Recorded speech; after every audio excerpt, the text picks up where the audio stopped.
হয়েছে গিয়ে 22 টিলা। আপনারা ঈদর পরে যদি কোনো ঘুরাইবার জায়গা না পাইন তাহলে 22 টিলা যাইতে পারেন। দেখাই আপনারা 22 টিলার পরিস্থিতি।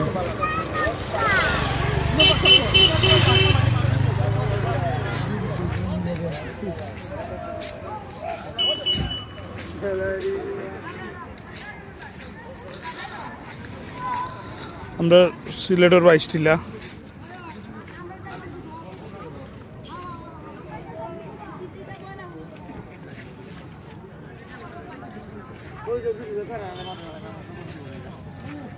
এখন নৌকার ভাড়া কত করি ভাই? ঘুরানির তো না, ভাড়াটা জানার লাগে কি?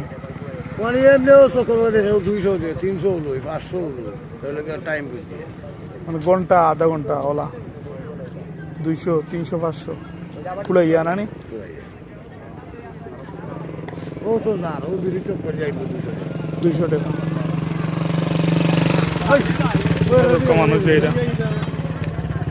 যাইতেন নি আপনারা? না আমরা যাইতাম না, চাইছি রে ভাই। গাড়ি তো এত কয়খান গাড়ি না, ঠিক আছে।